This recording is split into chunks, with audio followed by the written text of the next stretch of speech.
弟兄姐妹平安，请安静心，让我们准备开始今天的主日崇拜。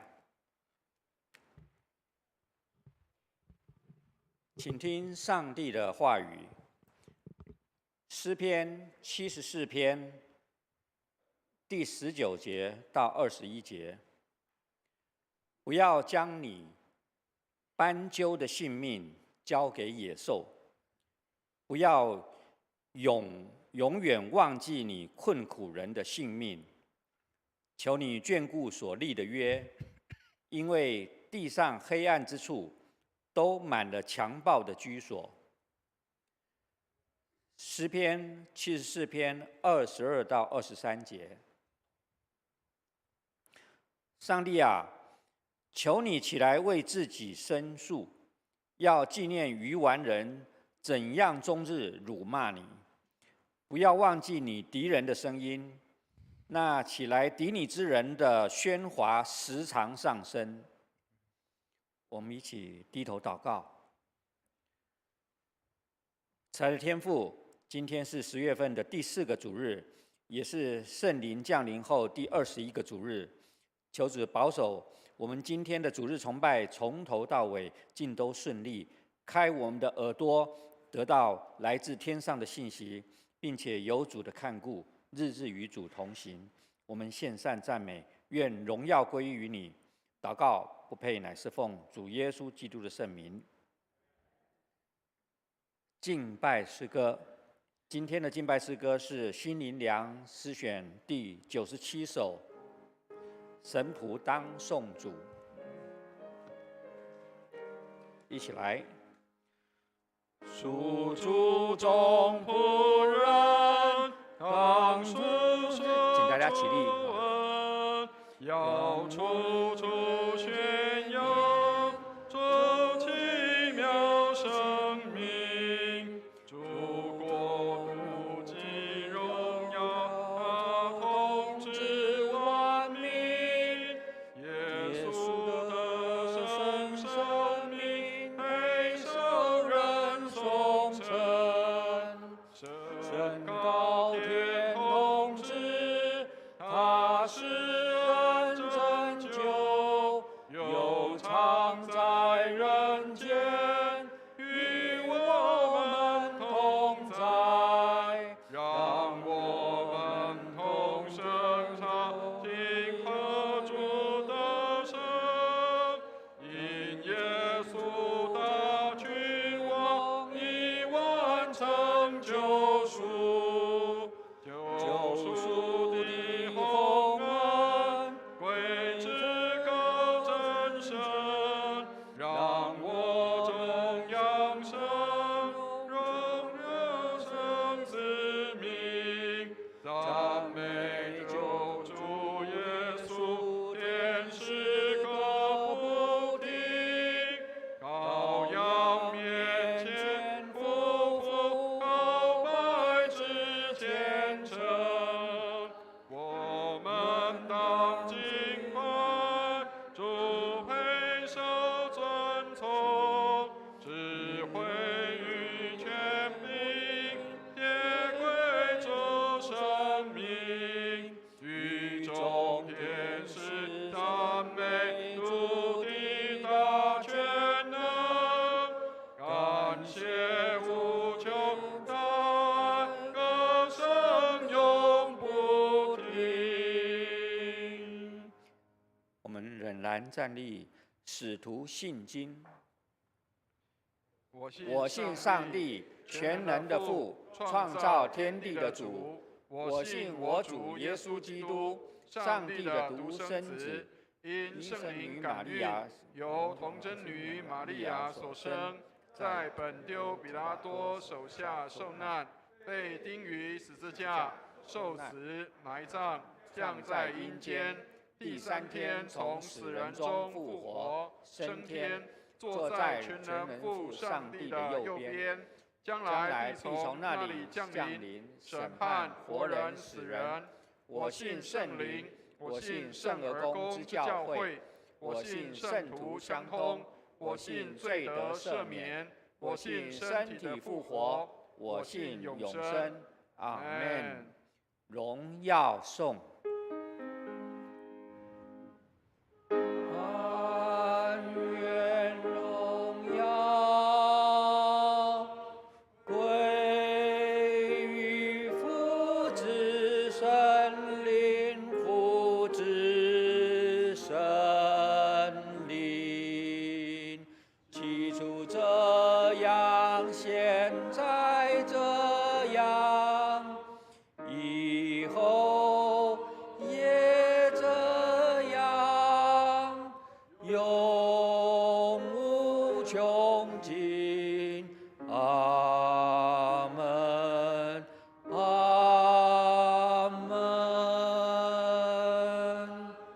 坐下。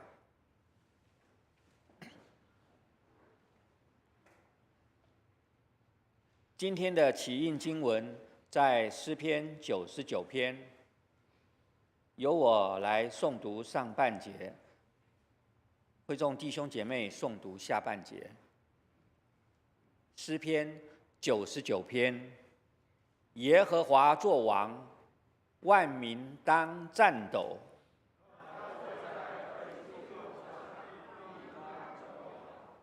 耶和华在锡安为大，他们当称赞他大而可畏的名。王有能力，喜爱公平，坚立公正。你们当遵从耶和华我们的上帝，在他脚凳前下拜。在他的祭司中有摩西和亚伦，有求告他名的人中有撒母耳。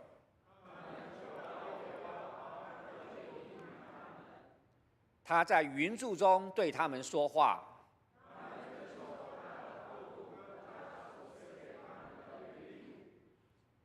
耶和华我们的上帝呀，你应允他们。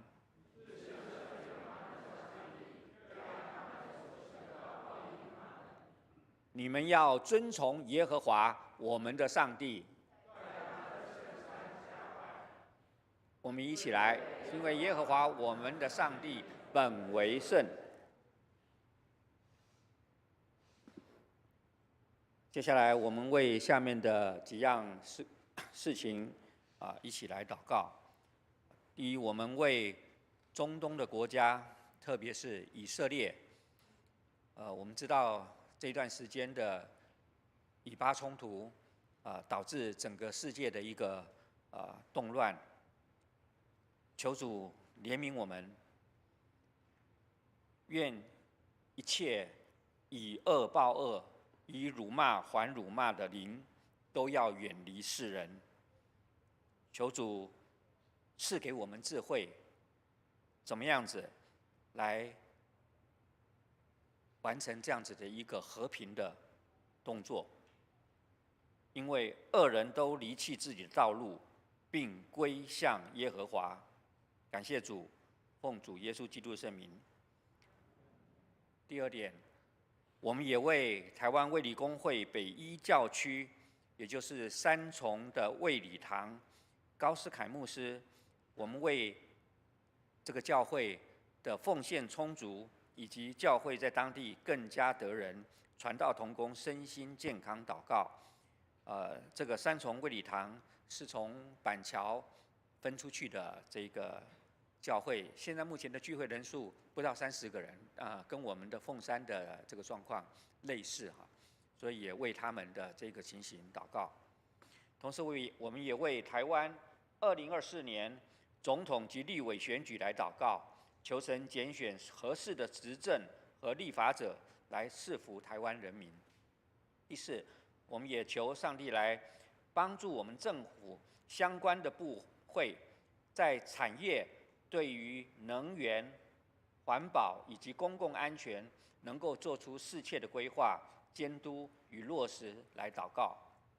最后，我们为世界的局势动乱、战争等等的这些国家来祷告，求主施怜悯，特别保护在这个中间无辜的百姓，将和平持续临到这些地域，止息一切的战乱，让影响能够降到最低。求主与我们同在。弟兄姐妹，我们一起同诵主祷文。来，在天上的父，愿人都尊你的名为圣，愿你的国度降临，愿你的旨意行在地上，如同行在天上。我们日用的饮食，今日赐给我们，免我们的债，如同我们免了人的债，不叫我们遇见，救我们脱离凶恶。因为国度、权柄、荣耀，全是你的，直到永远。阿们。今天的经课在出埃及记33章12到23节，以及马太福音22章15到22节。我们请贺兆鼎弟兄为我们来攻读。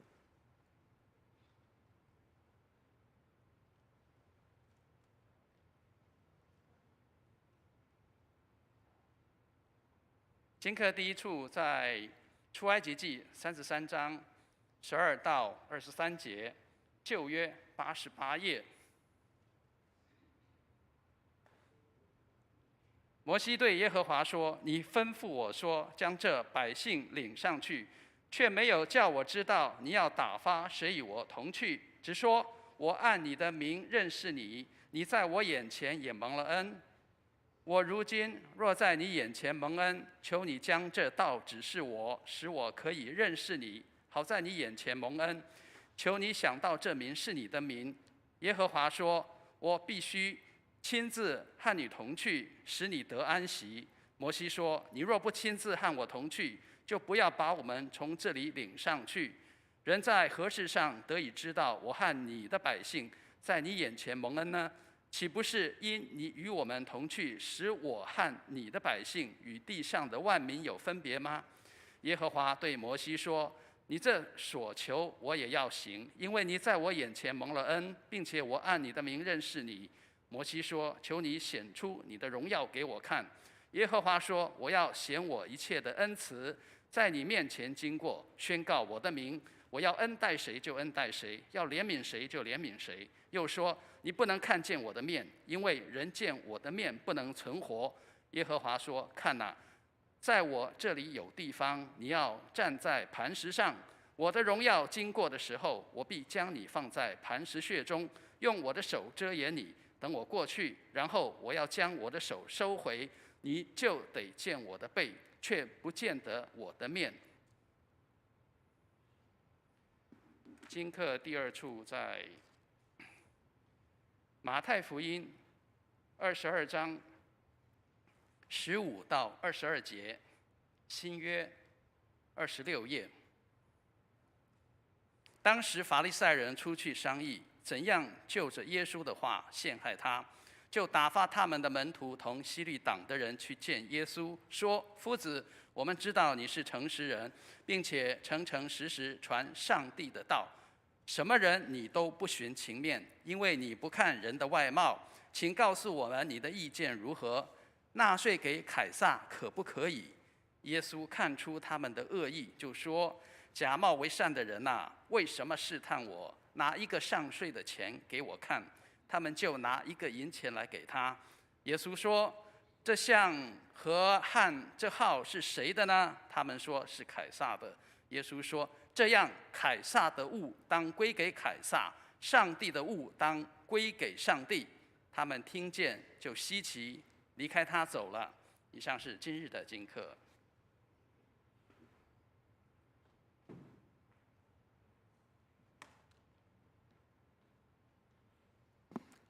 今天正道的经文在帖撒罗尼迦前书第1章1到10节，新约的224页，由我来诵读。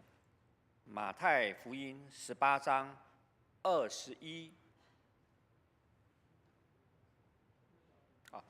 帖撒罗尼迦前书第1章1到10节。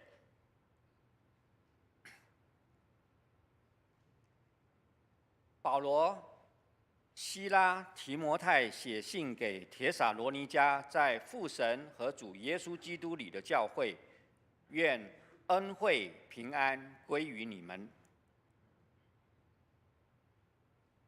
我们为你们众人常常感谢上帝，祷告的时候提到你们，在上帝我们的父面前，不住地纪念你们因信心所做的功夫，因爱心所受的劳苦，因盼望我们主耶稣基督所存的忍耐。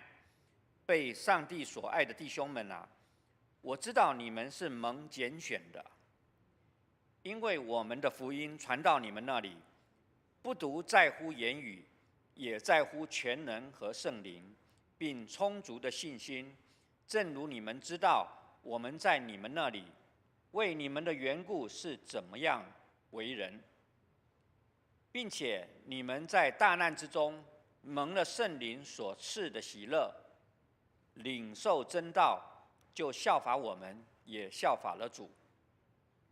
甚至你们做了马其顿和亚该亚所有信主之人的榜样，因为主的道从你们那里已经传扬出去，你们向神的信心不但在马其顿和亚该亚，就是在各处也传开了，所以不用我们说什么话，因为他们自己已经报明我们是怎样进到你们那里，你们是怎样离弃偶像，归向上帝，要服侍那又真又活的上帝，等候他儿子从天降临，就是他从死里复活的那位救我们脱离将来愤怒的耶稣。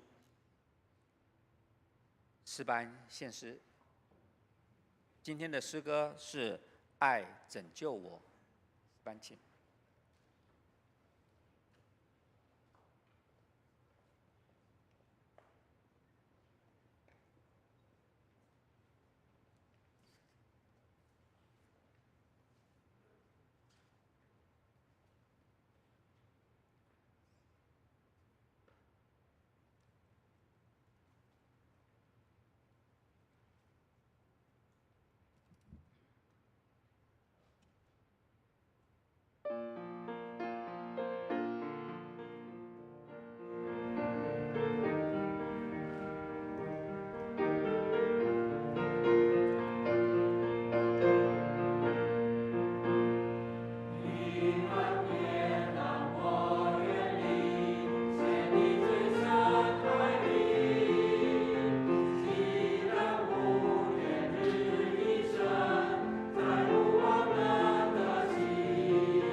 谢谢诗班。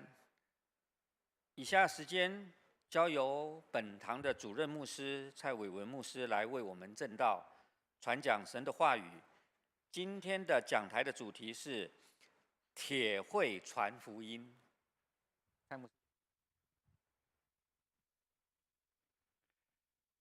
弟兄姐妹平安。各位知道我们在教会里面常常会有一些常用的术语，不晓得各位知不知道那个意思是什么？不晓得大家知不知道，我们常常会讲，比如说哈利路亚，或者是阿门。各位知道哈利路亚的意思是什么意思？知道吗？你们要赞美耶和华，对不对？圣经里面说要赞美耶和华。好，阿门是什么意思？知道吗？很多民间信仰的人说，您这阿门呢，您这信阿门呢？阿门的是什么？知道吗？诚心所愿，或者是事实是这样，确实的，这是真实的。亲爱的弟兄姐妹，爱拯救。罗马书里面说什么？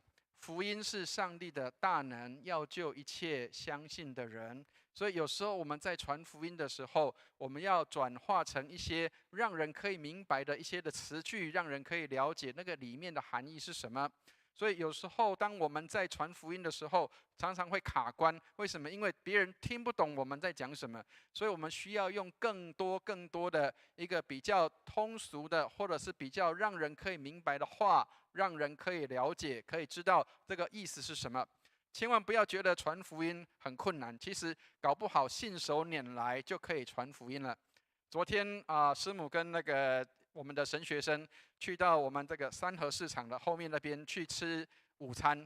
各位知道，在吃午餐的时候，平白无故突然间有一个女生就跑来跟他们并桌了，不知道为什么。他说：“那桌子可以让给别人。”然后他就来并在师母跟这个神学生那一桌，然后他就开始讲起说：“他说我以前是因为我们的神学生是印尼过来的华裔，那他英文比较好。”所以后来这个就聊起来的当中，这个来并桌的人，他也是用英文来跟他交谈，然后就谈起来说我以前因为梦想希望能够嫁给一个外国人，所以我英文比较好。亲爱的弟兄姐妹，就这样聊起来了。然后趁着机会，师母跟我们的神学生就开始跟他传福音咯。好，那虽然最后他们要分道扬镳要离开了，但是这个师母后来就跟他说：“那我为你祷告。”这个姐妹她也愿意。后来，当他们离开的时候，他们也把教会的信息传给他们，传给这个姐妹。亲爱的弟兄姐妹，传福音会不会很困难？不难，搞不好跟你一起吃饭的人就有机会将福音传给他。所以，亲爱的弟兄姐妹，随时预备好，有的人可能就要来听到那个福音的信息。上帝就把他的羊带到我们的面前来，我们怎么样让他们能够来认识上帝？愿上帝帮助我们，让我们能够有智慧、聪明，知道怎么样来传福音，来为主做见证。愿上帝帮助我们。开始前一样跟大家分享一个笑话跟故事，只是一个笑话千万不要以为当真哈。有一个男生，有一个弟兄，然后他因为这个结婚周年的纪念，他就买了一个大钻戒，一个闪闪发亮的钻戒给他的太太。然后周围来跟他们一起庆祝的人，他们就看了非常的高兴，非常的快乐，一起来参加这个周年庆的这个宴席然后大家纷纷的觉得投以羡慕的眼光，这个钻戒应该不少钱吧？然后就有人开始跟他拱起来说：“哎呀，你看你们家太太买菜这么辛苦，你买个 Benz 给她吧，让她可以开车的时候，这个去买菜对不对？当代步车工具多好，这又实用，然后又这个很高贵又有价值，这是不是很好吗？”然后这个弟兄就跟他讲说：“可是 Benz 没有假的，听得懂意思吗？Benz 没有假的，钻戒可以有假的，但是 Benz 恐怕很难有假的所以上帝帮助我们，有时候我们需要学习怎么样去真实的表达，不一定要很贵的钻戒。其实有时候表达爱需要的是真诚跟真心所以圣经里面要记得，刚刚我们讲阿们的意思是真实的意思。所以耶稣如果说我实实在在的告诉你们，你知道那个词句原来是什么吗？阿们，阿们。耶稣说：“我实实在在的告诉你们，意思就是阿们，阿们。我很真实的告诉你们。所以，我们祷告的时候为什么要阿们？因为我的祷告是不是真实，就是我有没有跟着一起阿们。阿们的意思就是这个祷告就是我的。后牧师在祷告的时候，我们能够同心合意的一起祷告，这个就是阿们。愿上帝帮助我们，让我们能够成为一个真实的祷告的人。愿上帝来祝福我们。好，我们一起举起圣经来祷告。愿上帝帮助我们，让我们举起圣经，用这个祷文，我们一起把上帝的话进入我们的心中，成为我们的帮助和力量。我们一起举起圣经来祷告。我们一起念经。这是我的圣经。他说我是谁，我就是谁。他说我拥有就拥有。他说我可以就可以。今天神的话要来教导我，我诚心悔改，我心里警醒，我灵谦卑受教，我就不再一样。奉主耶稣基督的圣名，阿们。各位，我们这个有一个亚运会跟全运会刚结束哈，让大家看一下，有一个图片，相当的令人感到惊讶，是同一个人，但是结局是完全不一样的啊！各位有看过这个照片知道吗？亚运会的时候，有一个我们台湾之光叫做黄玉玲，好，然后他怎么去赢得那个比赛？就在那个韩国人大声举手的时候我要赢了，结果他就一滑出去，结果他比这个韩国人更早到那个终点，所以后来他就赢得这个比赛。好，结果后来知道全运会的时候，台湾办全运会的时候，另外一场同样的事又发生了，但是结果苦主是这个人，就是刚刚讲的那个赢过韩国人，但是输了自己的这个人叫黄玉玲哈，但是不是要骂他，不是。各位是要知道一个事情，就是圣经里面常常提醒我们一句话，叫什么？骄傲在败坏以先，狂心在跌倒之前。上帝帮助我们，有时候我们以为我赢了，结果后来反而输了。为什么？因为可能你以为你赢了，但是你就疏忽掉一些的事情。这个黄玉玲他之前赢过这个选手，可是后来在他自己的比赛场的时候，他却输了这场比赛。他也同样的举起双手我要赢了，结果后来也是输了。亲爱的弟兄姐妹，我们在属灵上也是这样。有时候我们自以为好的时候，自以为觉得我灵性高超，或是自以为我很好的时候，要很小心。在灵性好的时候，要特别的小心跟谨慎，因为那有可能是我们正在遇到最大的试探跟难处的时候。求上帝帮助我们，让我们能够常常学习谦卑，与主同行，而不是夸口自己，好像觉得我很厉害，我很这个好像天下无敌了。事实上，骄傲才是我们最大的敌人。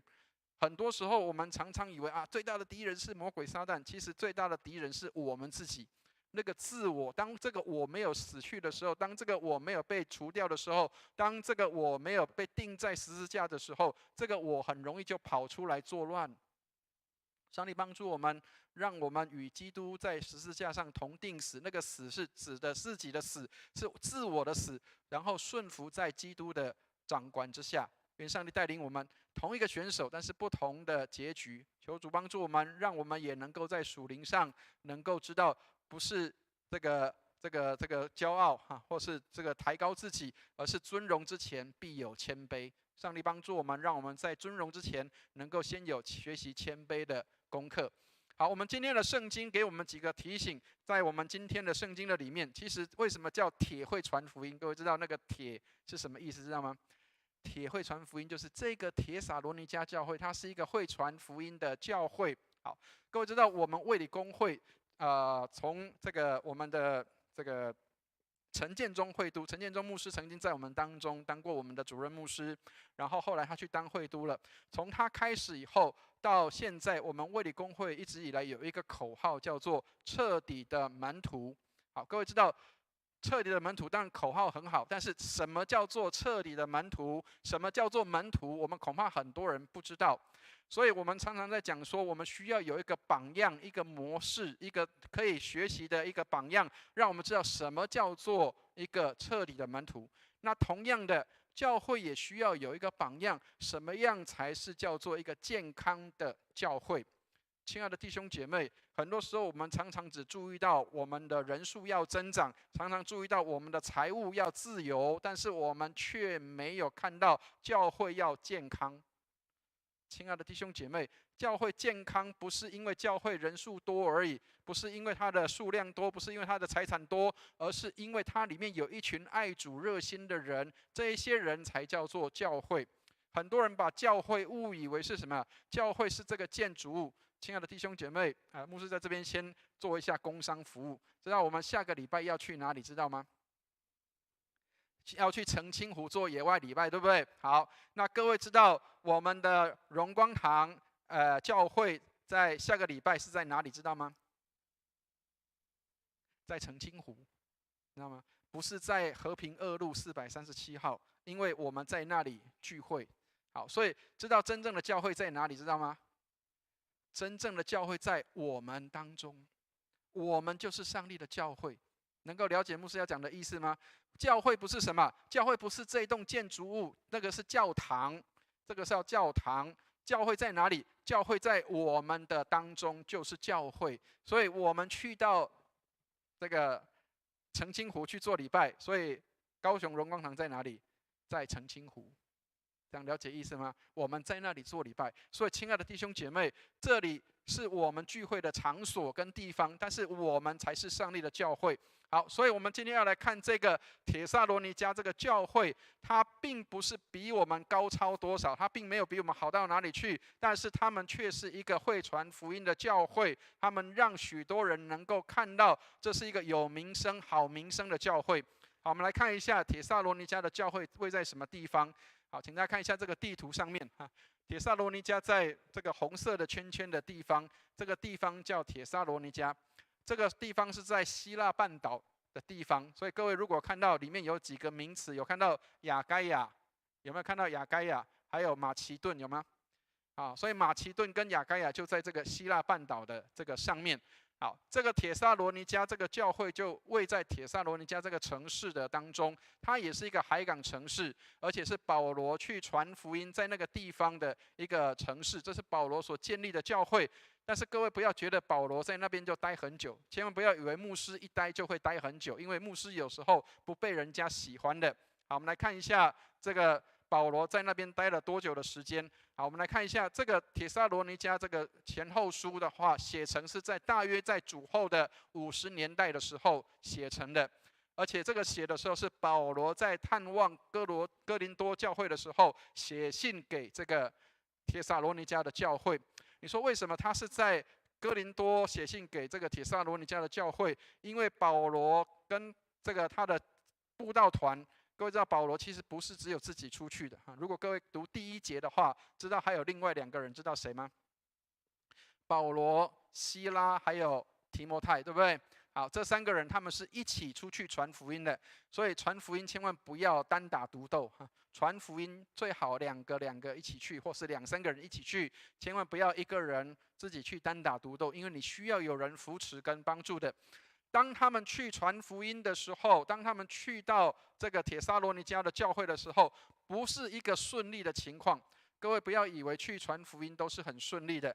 保罗去到腓立比的地方，在那里刚开始很顺利，后来被逼迫离开腓立比的时候，他们就沿路就走到这个地方叫帖撒罗尼迦。他们在那个地方大概将近3个礼拜天的时间。以色列人他们的安息日就是礼拜6哈，所以1周是礼拜到礼拜6就结束了。礼拜天是第一周的开始，所以他们是3个安息日在那个地方的会堂，在那里讲道。我们等一下会看到这一段的圣经跟经文。所以保罗在那边传福音给这些的当地的帖撒罗尼迦的这些的会众之后，其实并没有被接受、被欢迎。所以，亲爱的弟兄姐妹，如果你传福音被拒绝，或是人家不接受，那是很正常的。因为保罗去传福音，人家也不太喜欢，甚至是把他赶走。好，所以我们来看一下保罗在什么时候去做了这件事情。我们来看一下《使徒行传》17章1到2节。好，我们一起来念一下《使徒行传》17章1到2节。好，我们一起念来。保罗和希拉经过暗非波里、亚波罗尼亚，来到帖撒罗尼迦，在那里有犹太人的会堂。保罗照他素常的规矩进去，一连3个安息日，本着圣经与他们辩论。亲爱的弟兄姐妹，保罗去到帖撒罗尼迦的时候，是连3个礼拜，将近1个月的时间，他们在那个地方来建立教会，在那个地方先从会堂开始。各位知道，犹太人他们无论到哪一个地方去，他们移民或者去到哪个地方，他们都会在那里有自己的会堂。所谓的会堂，就是10个犹太成年男子，或者叫做10个家庭，就可以组织成一个会堂。对他们来说，那个是他们的信仰的中心。所以，如果今天我搬到别的地方去的时候，我加入在那个地方的会堂，犹太人如果移民到那个地方去，他们就会去那里找那里的会堂。所以，保罗去到帖撒罗尼迦的会堂，犹太人的会堂，在那里本着圣经，这里的圣经不是新约圣经，是旧约的圣经。本着旧约圣经里面所谈到的有关耶稣的事情，在那里跟当地人在辩论，跟当地人在传讲信息。但是，亲爱的弟兄姐妹，传信息的时候，不见得人家会接受跟喜欢的。所以，这个保罗后来他离开了这个帖撒罗尼迦，但是他仍然不忘记这是他所建立的教会，所以他派了这个提摩太去关心帖撒罗尼迦的教会。后来这个提摩太传回来的信息相当的好，因为帖撒罗尼迦的教会是一个健康的教会，是一个有好名声的教会。他们传福音的名声，让当地的人，很多地方的人都称赞他们。我们后面会看到这个经文里面给我们的信息。所以，一个教会能够建立起来，其实是不容易的事情。亲爱的弟兄姐妹，今年是我们的荣光堂的58岁，明年59，后年就60岁了。在我们60岁的时候，荣光堂60岁的时候，我们能够带给这个社区，带给这个城市，带给我们所住的地方，我们能够有给他什么样的祝福？亲爱的弟兄姐妹，教会在设立在这个地方，不是只是来这里，我们在这边聚会而已。我们怎么样让在这地的百姓能够因我们能够得祝福，能够得帮助？不是我们在这边白占地图啊！我知道哪个地方有这个教会，但是那个教会的人不太友善，哇，那就不是一个好的名声。这个教会很友善，这个教会欢迎很多的新朋友，这个教会欢迎很多的人能够到教会里面来参与这些的活动，参加服事，参加热心侍奉上帝，能够读圣经、祷告，有这个爱人的心，这个才是叫做有好名声的教会。亲爱的弟兄姐妹，你觉得你的教会的名声好不好？求上帝帮助我们，让我们的荣光堂设立在这里，我们是有好名声的教会，而不是那个叫做人家觉得那个也叫教会啊，那个很糟糕很差。让人看到这是上帝的教会，是有爱的地方，有信心的地方，有盼望的地方。好，我们来看一下保罗离开这个帖撒罗尼迦的时候，他还是不断的为这个教会来感谢，为这个教会来祝福跟祷告。我们来念一下第2节的地方，好，我们一起念来。我们为你们众人常常感谢上帝，祷告的时候提到你们。亲爱的弟兄姐妹，保罗不管去到哪个地方布道关心的时候，他常常在祷告当中去纪念他的教会，他所建立的这个教会。亲爱的弟兄姐妹，你无论在哪里或在什么地方，包括我们现在有时候我们有些人不方便，可能要在线上才能做礼拜。即使你在线上的时候，你可能在别的地方的时候，你有没有常常祷告纪念你的教会？你有没有在你的祷告当中纪念你的教会，常常为你的教会来守望祷告？很多时候我们常常觉得教会有很多的问题，哎呀，这个也是问题，那个也是问题。但是我们有没有常常为我们的教会来祷告？我们有没有常常为我们的教会里的弟兄姐妹提他们的名字，为他们祷告？我们有没有常常为牧师祷告，为执事祷告，为我们的小组长祷告？还是我们只是会去说他们哪边做不好，这里哪边做不好，他们什么地方还要加强？亲爱的弟兄姐妹，我们有没有常常为我们的教会提起来，感谢上帝，感谢上帝让我可以参加这个教会，感谢上帝让我可以进入到这个教会里面，感谢上帝让我可以参与在这个教会里的侍奉。教会应该注意的不是只有成长而已，只有人数增多，而是怎么样更健康。求上帝帮助我们，让我们能够成为一个健康的教会，是让人家看到这个教会的里面是有生命力的。有生命力的自然会是一个健康的教会，如果病恹恹的，就不是一个健康的教会。亲爱的弟兄姐妹，教会设立在这里60年的时间，我们将要带来给这个地方有一些什么样不一样的改变？我们来看一下保罗在给这个帖撒罗尼迦的教会的一个提醒里面，让我们看到这些人他们为什么会有这个好名声，因为他们学习效法耶稣基督，也效法这些的前辈，效法这些的属灵的前辈们，他们是怎么样来这个牧养教会，他们是怎么样来帮助教会，让这个教会能够建立跟成长。我们来看一下第6节的地方，我们一起来念一下第6节，一起念来。并且你们在大难之中蒙了圣灵所赐的喜乐，领受真道，就效法了我们，也效法了主。亲爱的弟兄姐妹，效法是学习的意思。他们不单学习了保罗他们这个团队，学习老师，他们也学习效法耶稣基督。亲爱的弟兄姐妹，教会应当是要效法耶稣基督的。教会要学习耶稣的样式，教会应当学习耶稣是怎么样做，耶稣是怎么样说，耶稣是怎么样行的。上个礼拜三，我跟几个弟兄们，我们去到嘉义的荣光堂，千万不要觉得我们有直堂去那里，不是哈，只是名称一样而已。嘉义有一个信义会的荣光堂，它是在民雄的地方，我们去关心、去探访这个民雄的这个荣光堂。好，嘉义的荣光堂。好，然后我们去到那个教会的时候，各位如果有机会去拜访或参观的话，在他们教堂的门口有一双雨鞋，用玻璃框起来，然后放在那个门口那边。好，那一双鞋叫做纪念雨鞋。好，我们去的时候特别看了一下，各位知道那双为什么叫纪念雨鞋，知道吗？他们是在2009年，各位知道有一个很重大的水灾叫88水灾，知道吗？好。这一双雨鞋就是他们嘉义的这个信义会的荣光堂，他们的牧师、还有传道人、还有他们的会友，穿着雨鞋，然后进到民雄那个地方。那个地方是淹水的，那个地方听说也淹到大概将近2层楼高的地方，所以他们去到那里去救灾，去挖土，去清理当地的地方。按照那个牧师的分享，他说，当我们去清1楼的时候，2楼不断的有泥水一直下来，为什么？你清完之后，继续那个泥水继续的淹没在那个地方，所以你根本就是一直在那边清这些的地方。所以这些的牧者、传道人，还有教会的弟兄姐妹，他们不是只有在那里去设立一个教会，他们是进入到灾区里面去救灾。他们是先去做救灾的工作，去那边服侍当地的百姓。不单是服侍信主的人，也服侍那些没有信主的人。所以在那个地方的百姓，因为他们的这样的缘故，在那里他们有这样的感动。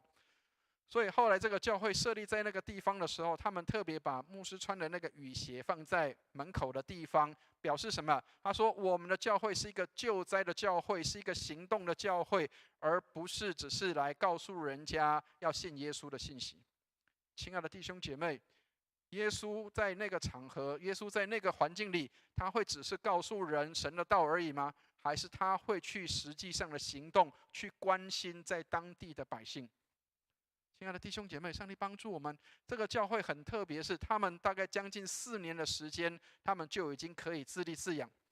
这个对我们卫理公会来说是一个极大的刺激。为什么？因为我们卫理公会在这10年当中也开拓了非常多间的教会，但是我们的存活率很低。但是为什么民雄这个教会人家的存活率会很高？后来我们发现这个教会很特别的地方，就是他们不是只有说，他们是有行动力的教会。亲爱的弟兄姐妹，在你的教会里面，你是不是一个具有行动力的基督徒？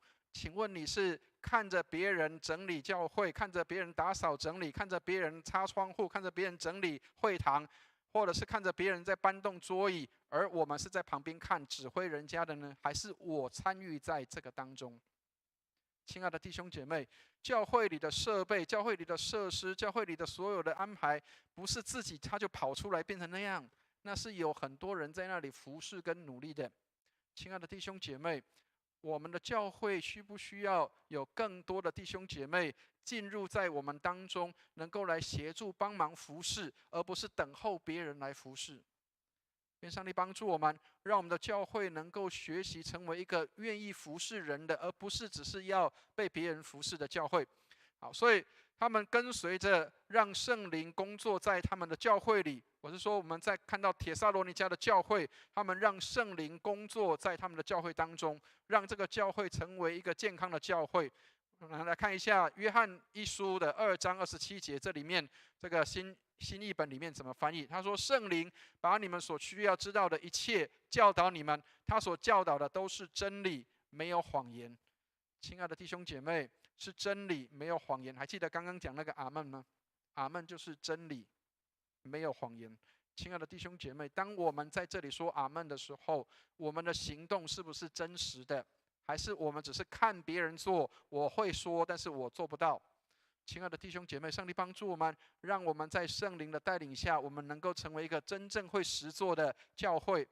我们来看一下第7节的地方，我们一起来念一下第7节，一起念来。甚至你们做了马其顿和亚该亚所有信主之人的榜样。亲爱的弟兄姐妹，这个教会是一个相当健康的教会，他们还让马其顿还有在亚该亚那个地方信主的人都以他们为榜样。上帝帮助我们，人家会不会喜欢看到荣光堂里面的人说啊，我想要学习像荣光堂的会友一样，他们是那么样的热情，他们是那么敬虔的敬拜，他们是热心愿意服侍上帝的一个教会。亲爱的弟兄姐妹，上帝帮助我们，让我们的教会不是一个只是会能够说的教会，而是我们是有行动的。所以教会的复兴不是在于我们有多少人会在教会里面敬拜，而是有多少人能够出去，能够为主做见证，进入这个世界，去改变这个世界。上帝帮助我们，传福音不是一个困难的事情，只是我们有没有把握住机会去做这样的事。福音是上帝的大能，要救一切相信的人。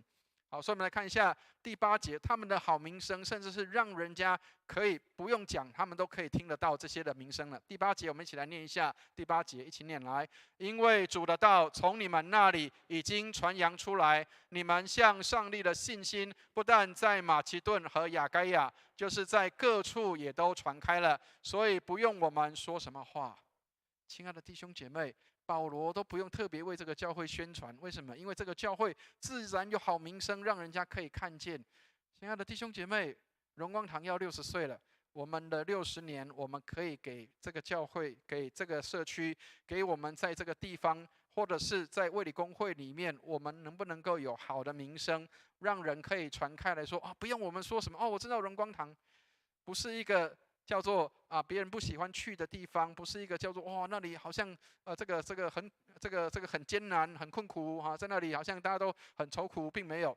如果我们让人家觉得我们在这里信主是愁苦的，那么恐怕我们就没有好的名声。信耶稣应当是喜乐，信耶稣应当是平安，信耶稣应当是有祝福的，是蒙福的。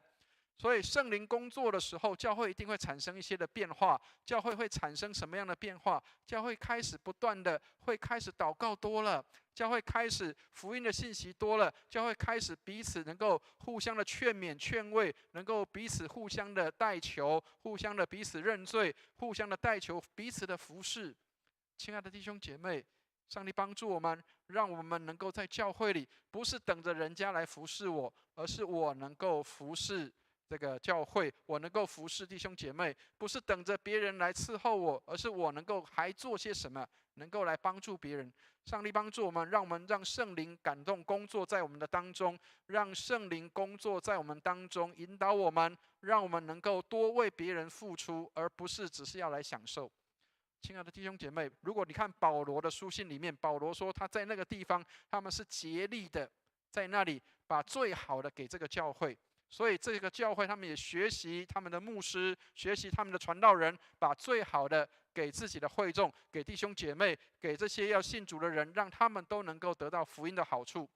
好，所以我们来看一下第9节的地方，不单是信主的人，而且是没有信主的人，他们也改变了。第9节我们一起来念一下第9节，一起念来。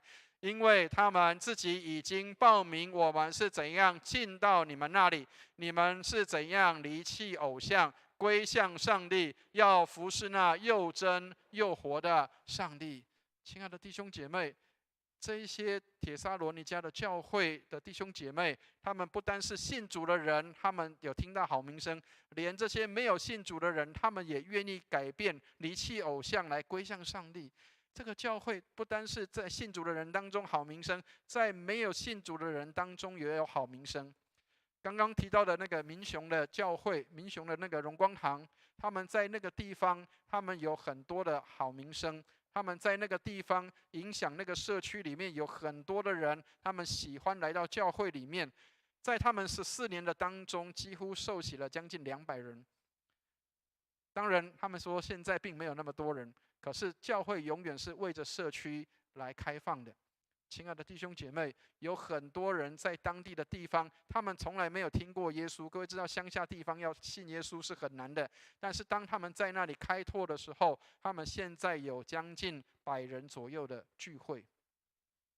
我们很少有布道所，在这个14年之后，能够像这么健康，能够有这么多的人在那里服侍跟敬拜上帝，在乡下的地方。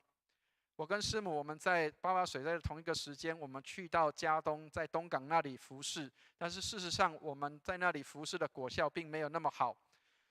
不是因为我们在那里没有努力，也不是我们在那里没有付出摆上，而是亲爱的弟兄姐妹，当我们不是认真在玩的时候，我们传福音不是认真在玩的时候，我们只是反正这个事情让它过了就好了啊！这个我们只要追求人数的增长，只要追求那个教会能够有钱就好了。如果我们的目标只有这样，那这个教会很快就会没有了，这个教会很快就会不见了，这个教会很快就会消失了。我们不是要追求一个有钱的教会，不是要追求一个人数多的教会，而是要追求一个健康的教会，有圣灵充满的教会，有上帝同在的教会。所以耶稣是上帝，他在我们当中，他有没有在我们当中得着荣耀？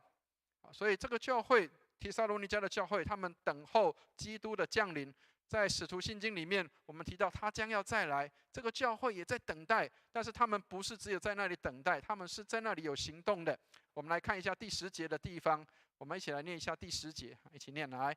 等候他儿子从天降临，就是他从死里复活的那位救我们脱离将来愤怒的耶稣。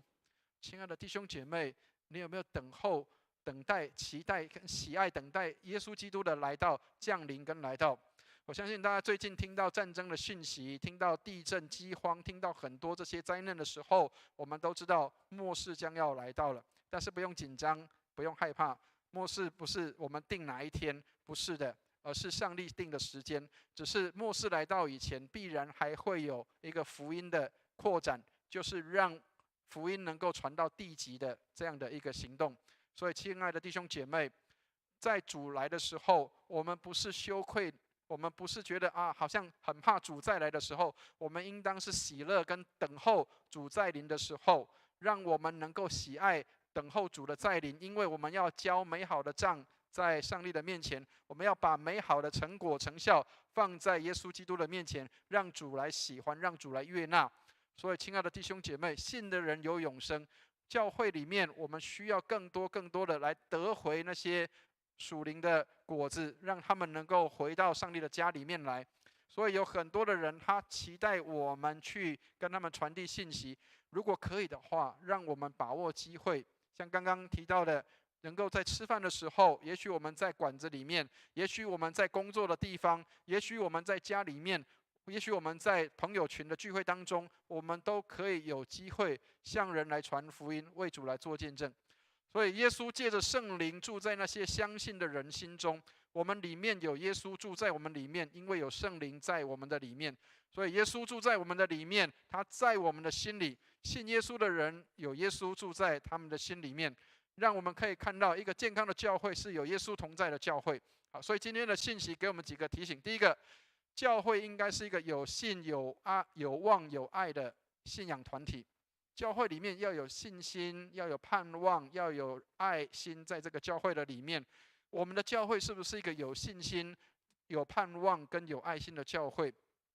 帖撒罗尼迦的教会，他们有信心、有盼望、有仁爱，在这个教会里，让我们的教会也能够学习效法这个样式，有信心、有盼望、有爱，在我们的教会的里面。教会一个很特别的特色，就是在那里不是别人说啊，这是我自己的，或是哪个人说这是我自己家里的，或是这个是我自己的私有物，并没有。教会里面美的地方就是凡物公用，所有的人都看到哇，教会里面美好的东西都是我们一起的，也是我们共同在维护的。所以，亲爱的弟兄姐妹，不是只有好的东西我们使用，当教会有一些不好的地方的时候，也是我们要共同去解决的地方。所以我们来看一下斯托德他这样说，他说这些就是理想教会的标志，要有爱、受苦、圣洁、纯正的教义、名实相符、爱传福音和谦卑，这个叫做健康的教会，或是理想的教会。上帝帮助我们，也许我们现在还不够那么理想，还不够那么健康，但是我们要朝这个方向来走。第二个，教会是有圣灵充满的信仰群体，所以我们要让圣灵工作在教会的里面，随时欢迎圣灵工作在我们的当中。当圣灵改变人心的时候，我们要看到圣灵的工作，我们要感谢圣灵的工作，要爱圣灵的工作在我们当中。让教会不是只有坐满基督徒、坐满信徒，而是让圣灵充满在教会的里面。所以刚刚提到了我们的教会在哪里，知道吗？我们就是上帝的教会，我们就是上帝的教会，不是这个礼拜堂。所以上帝的灵住在我们的里面，我们要用心灵和诚实来敬拜，不是这个礼拜堂，不是这个礼拜堂是教会，是我们就是上帝的教会。所以教会的复兴不是教堂被充满，而是人要被圣灵充满，让我们去传福音的时候不害怕，愿意能够去跟人分享福音的信息。第三个，教会是有上帝国见证的信仰群体，看到教会里的群体，就看到上帝的国在我们的当中。所以愿上帝帮助我们，让教会成为让上帝掌管的一个群体。以弗所书4章2节，我们来看一下这一节的圣经哈，我们一起来念一下这一节圣经，一起念来。凡事谦虚、温柔、忍耐，用爱心互相宽容。期待这个是我们教会的文化。在以弗所书里面，这个是保罗在告诉以弗所的教会说，应当教会里面有这样的一个文化在里面。凡事谦虚、温柔、忍耐，用爱心互相宽容。后面还有用和平彼此联络，竭力保守圣灵所赐合而为一的心。亲爱的弟兄姐妹，圣灵在我们当中，让我们能够保持合而为一的心。凡事谦虚、温柔、忍耐，用爱心互相宽容，用和平彼此联络。所以看得见的教会是在为看不见的天国做见证的。亲爱的弟兄姐妹，天国的生活在教会里，我们看到一小部分，它不是完全的，不是完美的，但是它是看到天国的一个小部分。愿上帝帮助我们，让我们在教会里预尝天国的恩典，我们尝一尝天国的滋味。来到这里的人，他们能够感受到天国就是这个样式。愿上帝带领我们，让我们看到教会里面是在代表天国的生活，就是这样的一个生活。所以最后要跟弟兄姐妹来分享的就是，期待我们的教会能够成为社区的光，成为这个城市的光，成为这个地区我们所在的台湾的光。上帝帮助我们，让教会能够成为这个地方的光在当中，在黑暗的地方有光发现照耀他们。所以亲爱的弟兄姐妹，你看到哪边有黑暗，让上帝的光显在那个地方，让人能够看到光，不在黑暗的里面。愿上帝祝福我们，新的一年也即将要开始，我们只剩下2个多月就要过新的一年，我们要进入59岁了。到60岁的时候，荣光堂的60年，我们可以给上帝什么？愿上帝帮助我们，让我们可以看到哪边有需要，我们就让光进到那里，让光可以在那个地方把黑暗除去，让真光能够照耀在那个地方。愿上帝帮助我们，我们一起来祷告。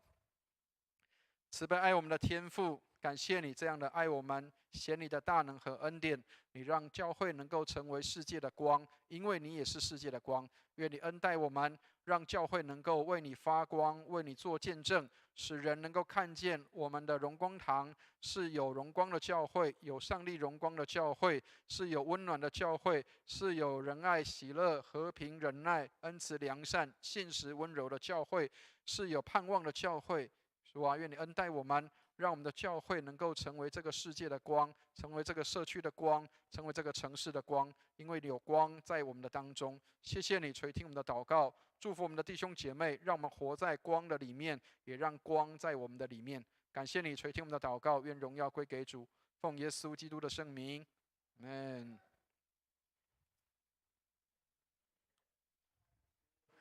用神的话语坚固激励来造就我们，也盼望我们教会能够成为一个传福音的教会。回应诗歌，请弟兄姐妹起立，我们一起用心灵粮诗选421首《耶稣领我》来回应。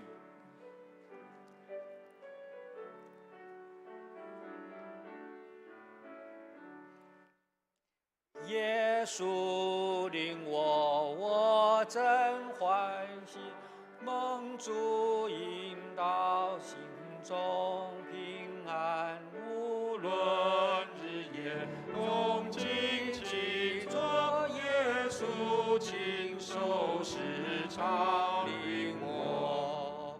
耶稣领我，耶稣领我，耶稣连天亲手领我。我愿终生跟随脚步，因蒙主恩亲手领我。有时遭遇困苦忧伤，有时大得喜乐安康。无论危险，无论困惑，全靠耶稣亲手领我。耶稣领我，耶稣领我，耶稣天天亲手领我。我愿终生跟随脚步，因蒙主恩亲手领我。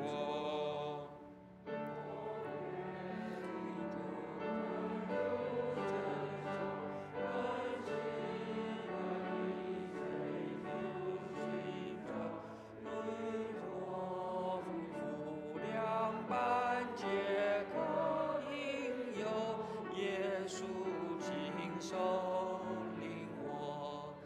耶稣领我，耶稣领我，耶稣天天亲手领我。我愿终生跟随脚步，因蒙主恩亲手领我。都是情外，亦是路程，内外仇敌靠主全胜，自如冷河，我如不得，因有耶稣亲手领我。耶稣领我，耶稣领我，耶稣天天亲手领我。我愿终生跟随脚步，因蒙主恩亲手领我。我们要开始今天的奉献，请大家预备心，恭敬以金钱奉献来表达对上帝的感恩。如果对奉献的意义不了解的，就安静的让奉献袋经过你的面前，请施献的同工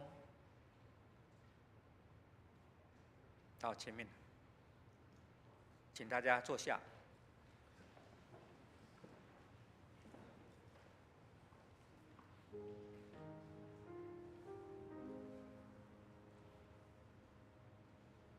们一起低头为今天的奉献祷告。耶和华我们的父，我们的神是应当称颂，直到永永远远。主啊，我们要称谢你，赞美你荣耀之名。我们算什么，竟然能够如此的乐意奉献？因为万物都从你而来，我们要把从你而来所得来奉献给你。求主赐智慧给我们，并赐给我们行动力，让我们能够妥善的分配这些的财物，用在你的事工上面。祈祷奉主耶稣基督的名求，阿们。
请大家坐下。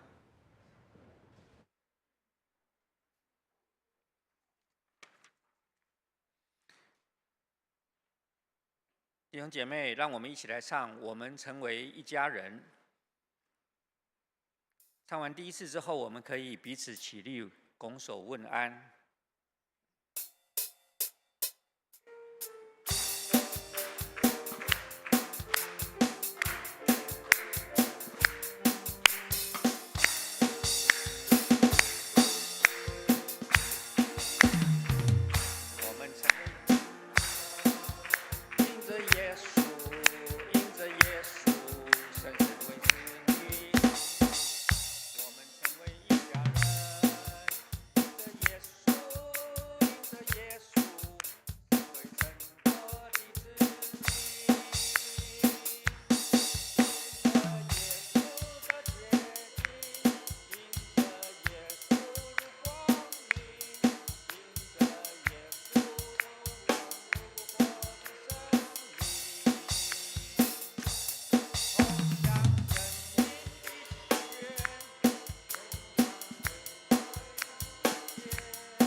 拱手问安。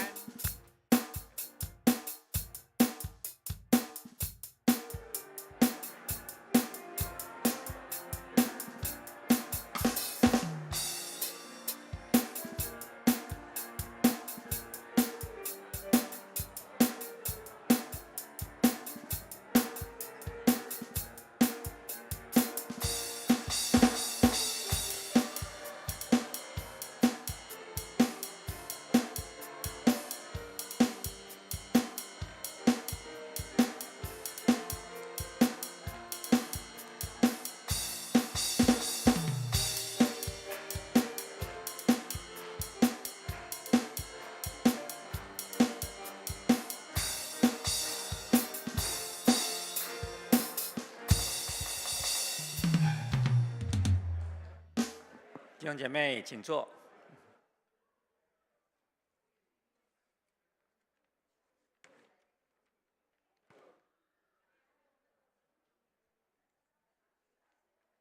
弟兄姐妹，接下来有一些报告事项，我们简单来关怀一下。第一点，教会2024年的新任执事候选名单，已经张贴在公布栏上面，我们在后面那边的公布栏上面就有。也请为新任的执事候选名单，包括茂林兄，还有文曲兄，新任的执事来祷告。也为即将卸任的执事介良以及淑仪感谢他们这2年的辛勤的这个服事。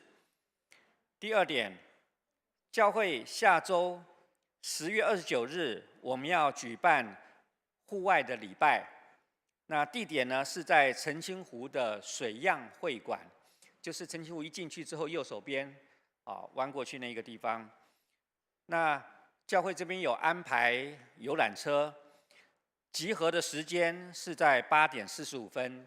那也请弟兄姐妹呢注意一下，就是第一点，要进去的时候要带身份证，带身份证，提供来验票。那同时呢，自己要带水杯或是水壶那边有饮水机。第3的部分就是我们中餐的时候呢，是吃合菜，10个人1桌。要注意的是呢，就是非高雄市民要另外付门票。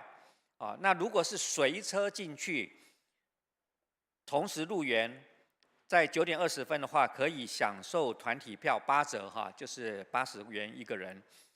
第5点是自行前往的人呢，在入园的时候呢，要自行购票入内。这个部分有没有要补充报告的？德强跟没有荣哲没有。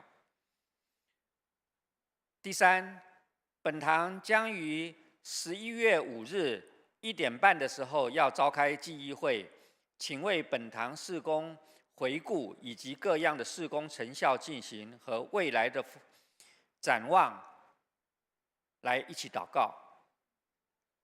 第4点，刘清乾牧师。刘信杰老师将于11月19日的星期天下午1点半要借用本堂做新书的发表会。那刘牧师呢将会在发表会上面传讲亲子关系的讲座。本堂有分配到40名的名额可以来参加。我们也邀请关心儿童及青少年事工的弟兄姐妹来参加。报名请向办公室曹平干事来洽询，因为人数超过40名的话，就不再受理了。请弟兄姐妹踊跃的报名。第5，教会将于12月25日圣诞主日来举办受洗以及转入礼，欢迎有意愿受洗以及转入本堂的弟兄姐妹，在11月份就开始上初信造就课，也请向办公室的干事报名。第6，感恩节和圣诞节即将来到，也期待教会在感恩以及圣诞节期里面有美好的收割季节。教会将开始陆续圣诞布置以及设备的更新。欢迎弟兄姐妹为教会感恩以及圣诞节期教会事工还有设备相关的事项关心、祷告跟奉献。第7，我们也为我们的教会复兴守望，邀请弟兄姐妹实体来参加周4晚间的7点半的查经祷告会，也让我们一起来为所关心的事项同心祷告。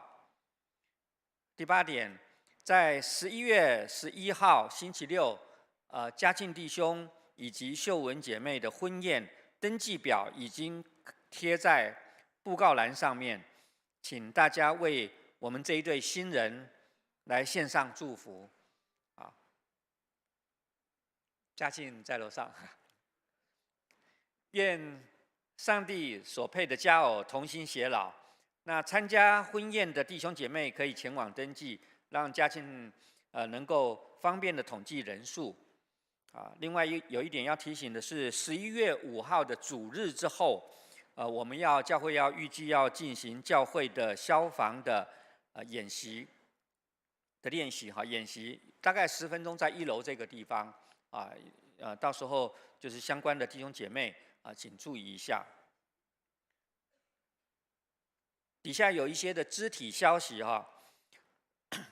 也提醒一下，最近新冠还有 A 型的流感、肠病毒等病菌呢，正在扩大流行，也请弟兄姐妹，还有包括登革热我们最近登革热的情形相当的严重，所以呢，也请弟兄姐妹呢，外出的时候要多注意自身的防护，并为确诊者还有弟兄姐妹身体的治疗跟复原祷告。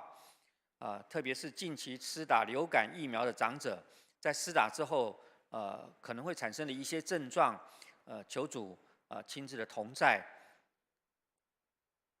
那第三呢，也恭喜本堂的社青刘景庆还有雅慧喜得千金前几天我们有去探望那一个小 baby，名字叫做穗熙，稻穗的穗。那个康熙的熙，非常可爱。看到这些新一代年轻的这些的这个生力军我们就觉得很高兴也求主赐福宝宝健康成长，也为妈妈产后的恢复良好，还有爸爸的预备好的这个体力要照顾一家人祷告。那底下的这一些的身体不适的弟兄姐妹的状况呢，请弟兄姐妹自己自行参阅我们的这个周报，也为这些的长者还有身体不适的弟兄姐妹祷告。好，请弟兄姐妹起立，3、1颂。普天之下，万国万民，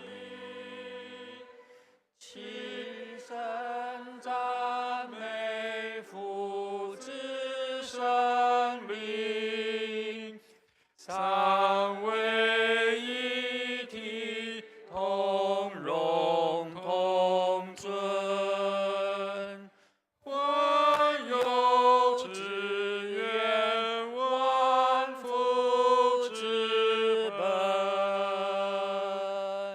阿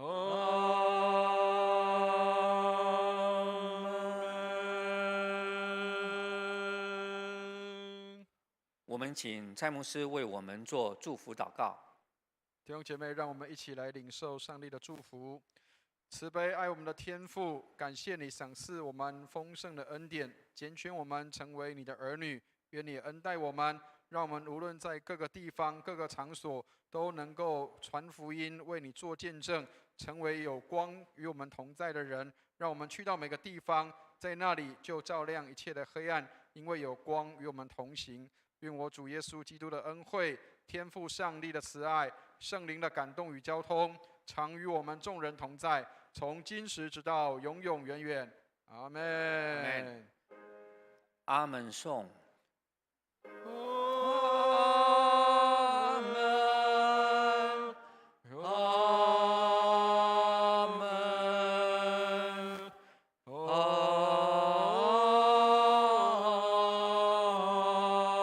门。请坐下。我们在殿乐中结束今天的主日崇拜。在殿乐中，也请为今天的肢体消息，还有相关的教会事工代祷。周报上面主日信息底下的默想、分享与讨论，也请弟兄姐妹参阅。同时，如果有在病痛中忧伤的弟兄姐妹，也欢迎来电，牧师会为你们祷告。